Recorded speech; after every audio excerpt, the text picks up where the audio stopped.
Chapter की इसका अभी बसंत आ रहा है और 10 वर्षों से हम बसंत आपके यहां मना रहे हैं। आप लोग कुछ समय तक माते नमः का जप तो करें, श्रद्धा से, बिना श्रद्धा से नहीं, क्योंकि श्रद्धा ही आवश्यक है। श्रद्धा से पत्थर से भगवान निकलता है, श्रद्धा से,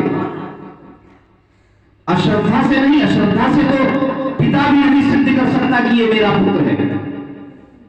और श्रद्धा, श्रद्धा पत्थर से भगवान निकालती है। श्रद्धा से मुनि ने कुत्ते के अंदर से भगवान निकाल लिया। ये श्रद्धा मूल है, इसके बिना होना कुछ नहीं है। कुछ भी आप रामायण पढ़े, गीता पढ़े, पुराण पढ़े, वेद शास्त्र पढ़ लें, किसी पहाड़ी पे चढ़ जाए, किसी भी तीर्थ में चले जाए, कुछ नहीं होना है।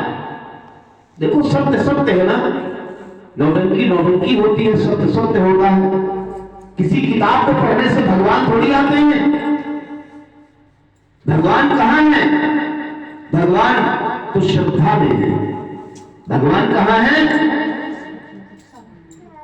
बोलोगे नहीं ना? नहीं बोलोगे? श्रद्धा में है। भगवान जो है वो श्रद्धा में ही है। और श्रद्धा आपकी जितनी वजन है, थोड़ा सा दूसरे तरीके से समझिए, श्रद्धा आपकी जितनी वजन है, मतलब अगर आप 1 ग्राम श्रद्धा लेकर के आते हैं इधर, तो फल आपको 1 ग्राम।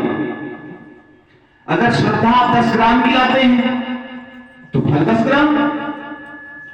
अगर श्रद्धा आपने 1 किलो की कर दी तो फल 1 किलो।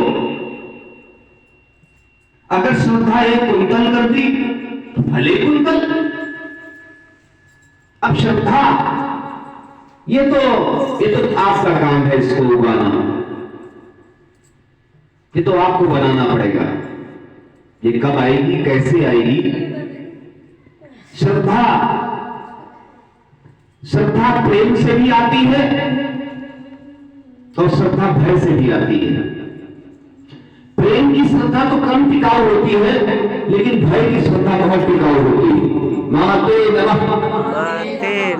जिस समय आपको ये मालूम होता है कि आप असाध्य रोग से ग्रसित हैं और आपका समय संसार में बहुत कम समय है, अब यहां से 10-15 दिन के अंदर आप पलायन कर जाएंगे, वैसे आपकी श्रद्धा बड़ी प्रबल हो जाती है। कोई भी मंदिर, कोई भी दरगाह ऐसी नहीं छूटेगी जहां पर आप मत्था न टेक के आ जाएंगे। श्रद्धा आपकी प्रबल हो गई है। भय, आपको भय लगा कि अब संसार में मेरा समय बहुत चल रहेगा है, तो श्रद्धा आप पोषिए। आप ही अपनी श्रद्धा को पोष सकते हैं। जैसी आप श्रद्धा पोषेंगे, फल ठीक वैसा ही आपको मिलेगा। आपकी श्रद्धा से ही आपको फल मिलता है। श्रद्धा, अभी एक कहानी हम आपको सुनाएंगे, तो उसमें अथाक श्रद्धा के दम से एक आशाराम नाम का व्यक्ति एक गांव में रहता था। तो उसको, मतलब उस गांव में का जो मुखिया था वो बहुत ही अमीर था और उसने आशाराम के पिता को जो है, मतलब उसकी जमीन लिखवा करके उसको मार दिया था। अब आशाराम तो बहुत परेशान था। चलो इस कहानी को मैं भी बाद में जोड़ता हूं, क्योंकि मूल सत्संग पर आते हैं, पहले कर लेते हैं, उसके बाद हम कहानी आपको सुना देंगे। तो श्रद्धा, श्रद्धा हमें बहुत जरूरी है। श्रद्धा के द्वारा ही हम सब कुछ प्राप्त कर सकते हैं। इसलिए ज्ञान और प्रेम, पिता और माता का स्वरूप हमने यहां पर चिंतन किया। ज्ञान को हमने क्या समझा? पिता समझा। और प्रेम को हमने क्या समझा? माता समझा। अब 4 लाइनों के माध्यम से एक बात ये देखिए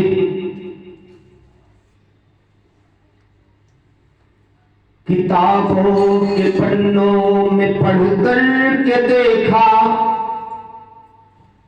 किताबों के पन्नों में पढ़ कर के देखा, पहाड़ों की चोटी पे चढ़ कर के देखा, किताबों के पन्नों में पढ़ कर के देखा, पहाड़ों की चोटी पे चढ़ कर के देखा, मगर उसका कुछ ना पता चल रहा है, मगर उसका कुछ ना पता चल रहा है, वो जीवों के आकार में चल रहा है, वो जीवों के आकार में चल रहा है, वो जीवों के आकार में चल रहा है। कोई बताए हमको कि हम किस पहाड़ी पर चढ़ जाएं, वहां देवी मैया मिल जाएंगी, मैं चलूं? लाए कोई ऐसी किताब हमको, हम उसको पढ़े, उससे भगवान प्रकट हो जाए? नहीं ना। देखो, बात कही गई सीधी श्रद्धा की बात है। न किसी किताब में तुमको भगवान मिलेंगे, न किसी पहाड़ी पर भगवान मिलेंगे, न किसी मंदिर में भगवान मिलेंगे। बाबा क्या लिखते हैं कि हरि व्यापक सर्वत्र समाना, प्रेम के प्रकट हो ही मैं जाना। परमात्मा सभी जगह पर समान रूप से व्याप्त है। किचन में भी उतने ही बराबर भगवान है, बेडरूम में भी उतने ही बराबर भगवान है, टॉयलेट में भी उतने ही रूप में भगवान है। मतलब तृण में